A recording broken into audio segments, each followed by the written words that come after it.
Otep à tous, bien-aimés frères et sœurs. Ce matin, mardi 7 janvier 2025, les combats ont repris très tôt le matin dans le territoire de Rutshuru, plus précisément dans le groupement de Binza, et notamment dans la localité de Ishasha, qui a été libérée par nos forces FARDC et Wazalendo. Plusieurs soldats terreau du Rwanda sont tombés là.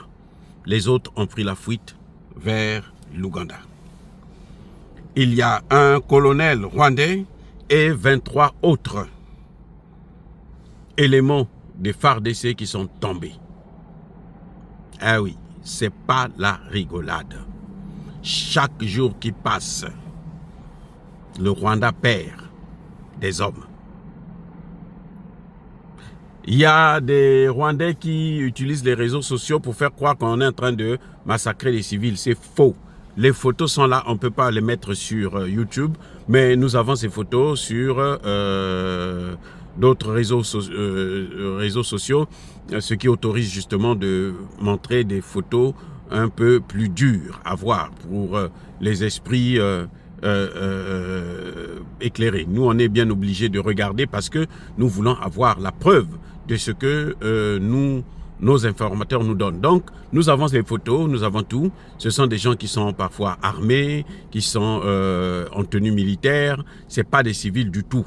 Et ça se passe le plus souvent dans la forêt, ça ne se passe pas dans les villes. Voilà, ce n'est pas dans les villages. Vous savez, il y a aussi eu une guerre intense à Nyamilima où, bien entendu, les forces armées rwandaises et leurs supplétifs congolaises de M23 ont reçu une raclée sans précédent.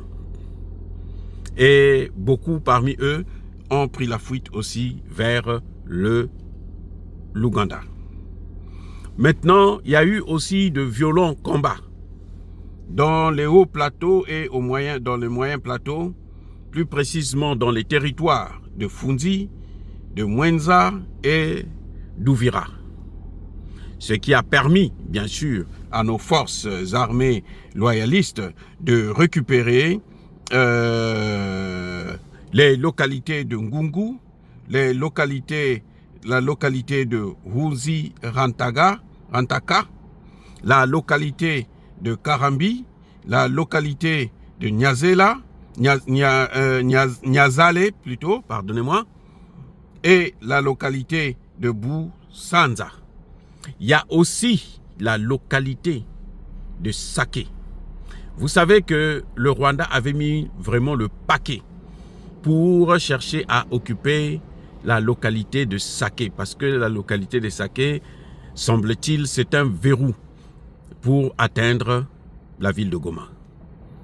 Il faut absolument passer par Sake. Il faut absolument occuper Sake.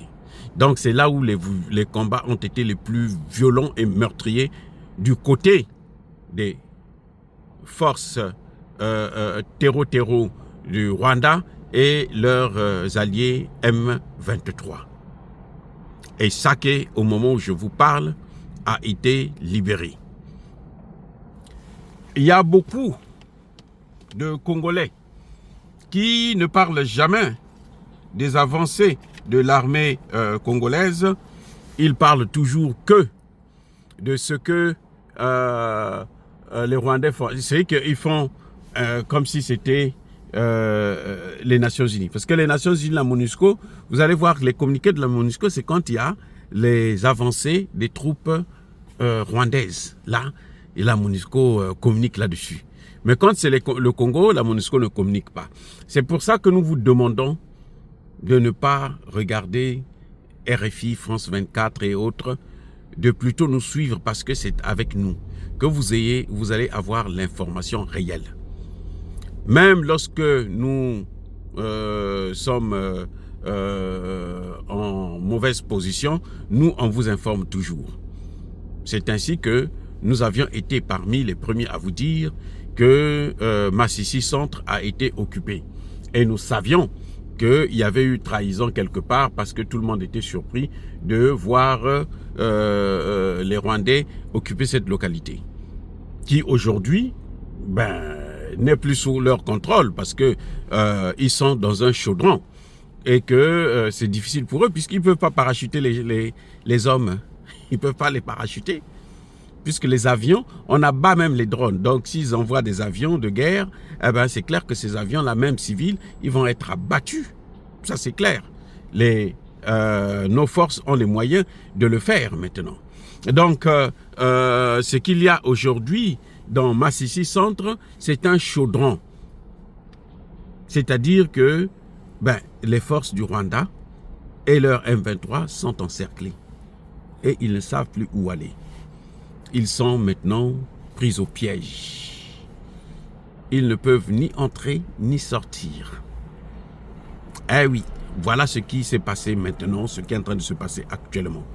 Les amis, nous demandons au président Tshisekedi de continuer à équiper notre armée et nos Wazalendo et de leur donner tous les moyens nécessaires pour mener ce combat judicieux. C'est le combat de la survie de la RDC, mais c'est aussi le combat de la survie de l'Afrique. N'oubliez pas, et je vous ai déjà dit ça et je le redirai autant que je pourrai, le combat que mène la RDC actuellement, ce n'est pas contre le Rwanda, qui n'est rien d'autre qu'un pauvre petit pays, qui n'a ni argent, ni matières premières, ni armement, ni armée. Mais c'est un combat contre l'OTAN, contre l'Occident collectif, pour la survie de nos matières premières, pour la souveraineté des pays africains. Donc nous avons tous, en tant qu'Africains et surtout panafricanistes, le devoir, sinon l'obligation, de soutenir le président Tshisekedi, l'armée congolaise, les FARDC et surtout les volontaires de la patrie, les Wazalendo, qui font un travail formidable qu'on ne peut pas aujourd'hui évaluer parce que c'est trop beau pour être même dit. Soyez bénis, soyez abondamment bénis par le Dieu des Kémites et par nos ancêtres angélisés, mais que tous ceux qui persécutent le continent africain, le pillent et le déstabilisent, qu'ils soient noirs, blancs, chinois, arabes, juifs, indiens ou qui qu'ils soient punis, maudits, foudroyés, neutralisés, écrasés, effacés par le Dieu des Kémites et par nos ancêtres angélisés. Vive l'Afrique éternelle, j'ai dit et j'assume.